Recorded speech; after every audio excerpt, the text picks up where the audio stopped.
Bonjour à tous, bienvenue dans cette vidéo hebdomadaire. Comme chaque semaine, on se retrouve pour faire le point sur les actions qu'on suit, ensemble, sur Twitter notamment. Donc, on va regarder des biotech, on va regarder des small caps.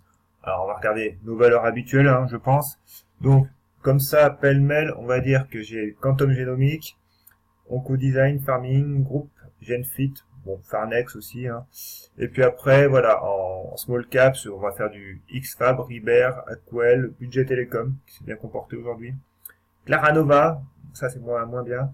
LDLC, Kinops, et puis bon, voilà, on verra si j'ai d'autres valeurs qui me viennent au fur et à mesure. Donc on commence tout de suite avec Genfit. Donc Genfit, canal baissier, vue hebdomadaire, donc un très beau canal baissier. Et on voit très bien que voilà, le support des 16 euros, le plus bas de fin d'année dernière, n'a pas tenu. On a fait un pullback et maintenant on repart à la baisse.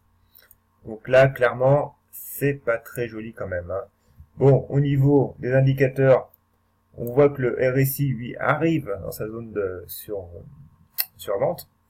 Néanmoins, voilà, tant qu'il ressort pas, on va dire, eh ben, il n'y a pas grand chose à faire. Donc, pour l'instant, Genfit, c'est un peu bouché, comme pas mal de biotech d'ailleurs, c'est bouché. Et on pourrait très bien aller bien plus bas. Parce qu'il faut pas oublier quand même, elle arrive des 3,43, voire après ici, on a un support ici. D'ailleurs, on est dessus actuellement. Le prochain, voilà, le prochain est ici, à peu près. Donc dans les 10 euros, on va dire, le seuil psychologique des 10 euros, mais entre 8 et 10. Donc ça fait encore une belle marge à la baisse. Ensuite, Ocon Design. Alors, Ocon Design a passé une mauvaise semaine. C'est dommage. C'est dommage, mais là, clairement, actuellement, voilà, les 8 euros sont pas passés. Alors, on y a cru un peu, Premier échec, on a rebondi, on recasse, et là, de nouveau, deuxième échec, et là, cette fois-ci, cette semaine, on n'a pas fait semblant, On s'est mangé quand même 10% de baisse. Et voilà, donc là maintenant, 6,51 en support. Donc en vue hebdomadaire, c'est quand même plus précis, on voit très bien que voilà, les 6,50, 6,60 là correspondent à ce niveau-là, voilà, de juillet 2019. Maintenant, bon, il y a une réaction ici. On voit bien, il y a une réaction, une belle mèche, malgré qu'il y ait une très grosse volatilité quand même, journalière. Voilà, donc maintenant si on réagit bien ici, pourquoi pas on peut repartir. Mais méfiance, tout est baissier. Et du coup, au niveau des indicateurs, le MACD est baissier. Donc il avait donné son signal ici, lui. Voilà. Voilà, le RSI arrive en survente. Bon, maintenant, on peut très bien continuer à baisser tout en étant en survente.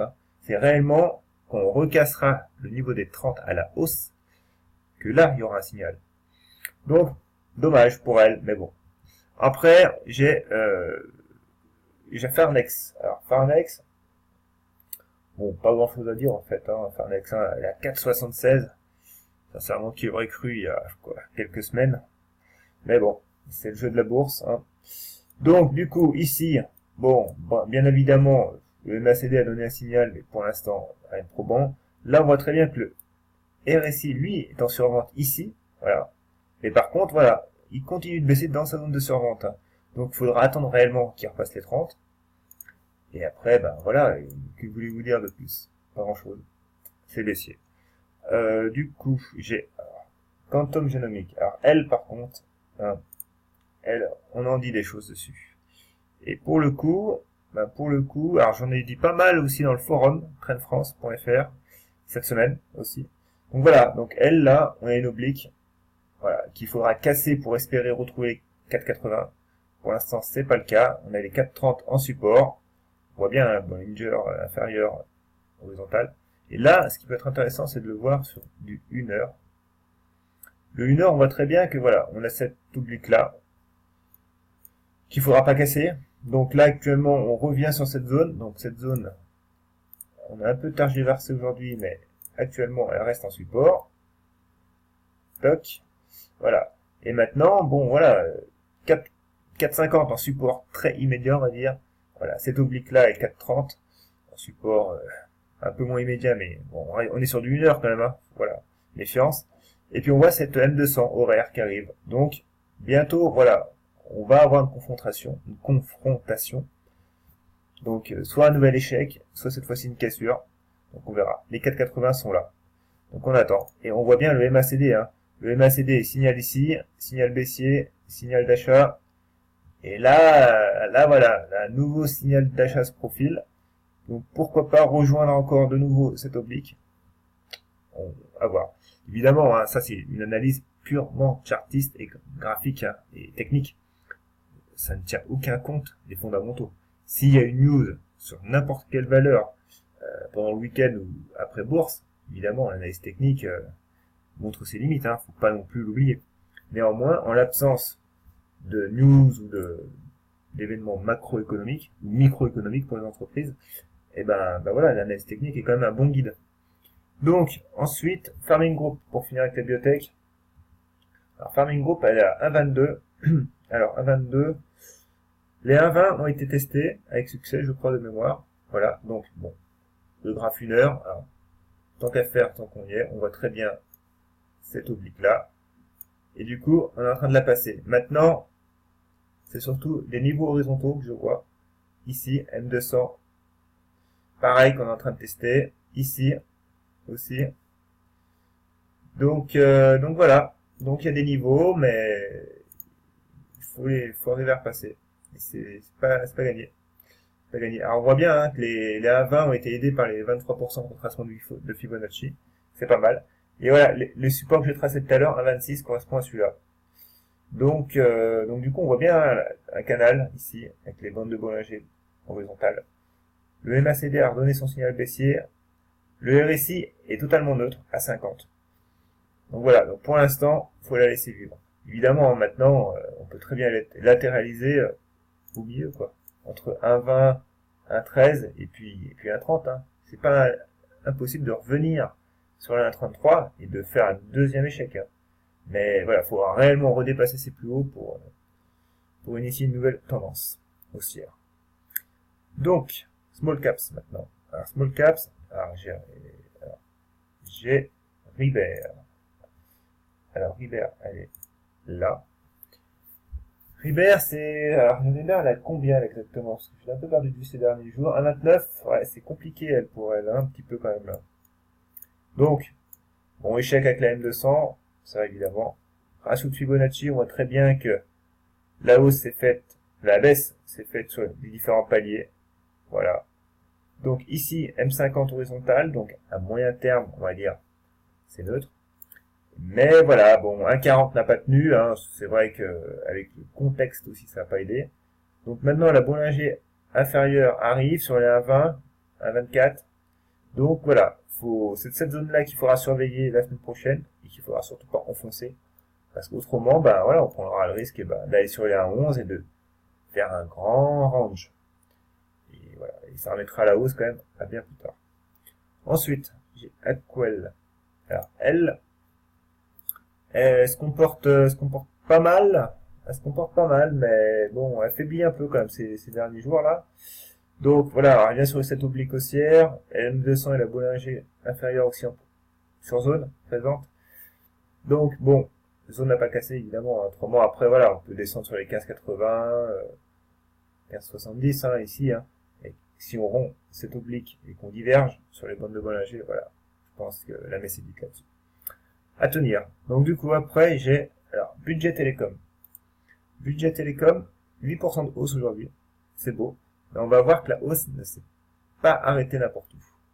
Voilà, la hausse s'est arrêtée pile sur cette zone de résistance, là, sur ses plus hauts récents, ici.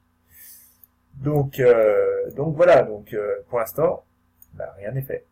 Rien n'est fait. Bon, on voit bien quand même que le MACD du coup, il est pas très franc, donc on voit bien que ça latéralise. Et puis là, voilà, maintenant faut en vouloir un petit peu plus. Donc du coup, en hebdomadaire, voilà, hebdomadaire, on voit très bien. Alors, si j'arrive à zoomer correctement. Hebdomadaire, on voit très bien cette résistance oblique. On est pile dessus. Alors sur la M50, sur la M200, clairement, il y a du monde. Voilà. Donc il faudra un peu plus que ça pour aller plus haut. Et surtout que les volumes sont pas non plus extraordinaires. Et on est neutre, hein, 49. Ce qui veut dire que voilà, acheteur, vendeur, les deux camps s'équilibrent. Donc, faut confirmer tout ça. Ensuite, Clara Nova. Clara Nova, elle a publié des résultats qui étaient, de mémoire, qui étaient bons, hein, je crois quand même. Mais voilà, on voit le chandelier de la semaine quand même, qui est magnifique. Donc du coup, ben voilà, hein, ici on a tapé cette zone-là, les 6,35. Ici on est revenu taper les 7,60. Le prix finit pile au milieu. Donc en hebdomadaire, clairement, on ne sait pas où on va. Et en journalier, le journalier, alors on a été tapé très bas à 6,30, on a réagi, on a remonté, voilà, 7,60, 7,70. Et là du coup on est revenu ici. Donc, maintenant, que fait-on? C'est la question. C'est la question. Donc, tant qu'on tient cette zone, voilà, on peut repartir de nouveau. On voit bien que le MACD donne des signaux complètement brouillés, donc il faut une direction franche. Et la direction franche, pour l'instant, clairement, ben, voilà, si on regarde juste au niveau chartiste, on voit très bien que par exemple j'ai une résistance oblique là. Alors, on peut tracer avec les mèches ou sans les mèches.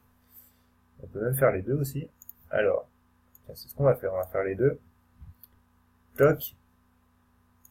Et voilà, à peu près.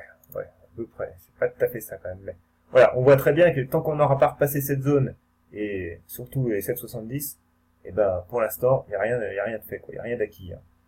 Donc, pareil, ici on se méfie, hein, surtout que les small caps en ce moment avec le CAC 40 qui sait pas trop où il va, faut se méfier, quoi. C'est les premières à dégager quand même. Ensuite, on va faire Equinox. Ah, Equinox, c'est pareil. Equinox, elle va revenir sur ses 4 euros, ce qui est pas mal.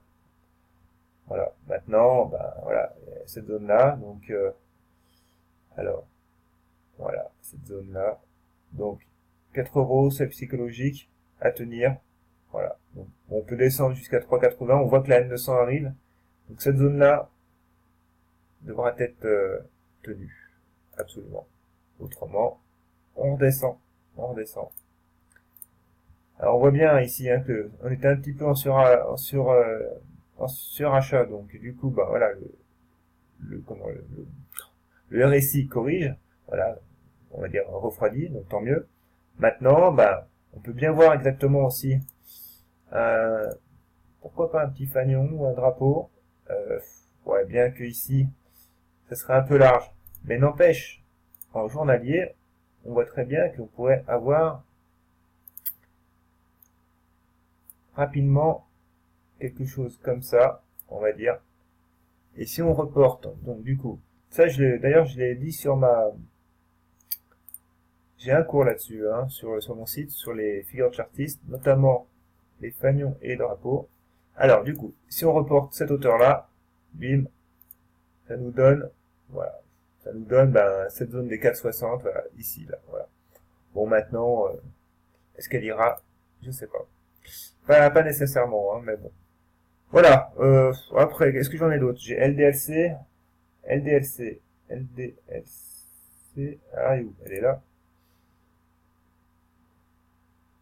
LDLC. Pareil, les 7 euros, elle tente de préserver les 7 euros. C'est compliqué, c'est compliqué.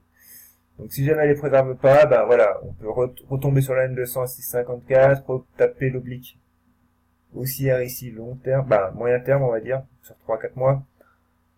Donc voilà, pareil, hein, fragile. Katana Group, pareil, je la vois, donc on va en parler. Katana Group, c'est compliqué aussi. Pareil, on voit très bien que le support des 2,50 est toujours là, mais que ça devient de plus en plus compliqué à tenir, mais qu'il va falloir tenir autrement, c'est le plongeon. Voilà. Ensuite, j'ai alors je voulais en parler, j'ai Elior. Alors, Elior, du coup, moi, mon stop voilà, ma position, mon stop s'est fait déclencher, voilà, bon. Clairement, moi, je voulais qu'elle tienne les 12,20, voire la N200 avec les 12 euros. Clairement, ça n'a pas fait, donc, on peut revenir, on peut remonter, on peut faire un pullback, pourquoi pas. Mais clairement, au niveau des indicateurs, c'est plus haussier actuellement. Et puis, voilà. Blockchain Group. Je sais qu'il y en a pas mal qui me posent des questions aussi sur blockchain. ben pour le coup, pour l'instant, elle résiste plutôt pas mal, on va dire. Voilà, donc on voit très bien que depuis août, eh ben, on fait des plus bas de plus en plus hauts, des plus hauts de plus en plus hauts. Voilà, donc à l'horizon de début septembre jusqu'à actuellement, ben voilà, on monte maintenant. Voilà, les zones de 0,25, il faut la tenir. Il faut la tenir, c'est un support horizontal. Si jamais on la lâche, qu'on tape là, sur les 0,20, ben là, oui, forcément, en gros, ben, on annule tout ce qu'on a fait et puis on reste dans un grand range, simplement, encore une fois. Donc, 0,25 à tenir. Voilà. Autrement, je peux vous parler, j'y pense, je la vois IPH, Inex Pharma, on en a pas parlé tout à l'heure. Bon, pareil, les 7 euros, c'est compliqué quand même à tenir. Là, ce soir, elle est à 6,96. Donc voilà. Donc, j'ai tracé une oblique haussière ici, donc on peut très bien venir la retaper. Mais voilà, donc du coup, pourquoi pas venir la taper et rebondir. Voilà, donc c'est possible. Bon, on voit très bien que le prix avait atteint un objectif chartiste, hein. Ici, report, voilà, pim. Voilà. Par contre, on voit très bien aussi que le MACD a donné son signal baissier, et que pour l'instant, il n'y a pas de signal haussier en vue, là. Donc, voilà, faut tenir cette oblique haussière à tout prix. Autrement, bah, c'est pareil, comme beaucoup d'autres, on retombera sur des niveaux de cet été. Voilà. Ici, sur les 6 euros. Bon, peut-être pas qu'on ira taper les 5,40, et encore, on sait jamais. Mais voilà, ce niveau de la M200 avec la M50 ici peut très bien être revu. Voilà, c'est tout pour aujourd'hui. Donc, si vous avez aimé ma vidéo, si vous aimez mes analyses, abonnez-vous, un petit pouce, ça me fait plaisir. Et puis je vous dis à la semaine prochaine ou à la prochaine fois. Allez, bye!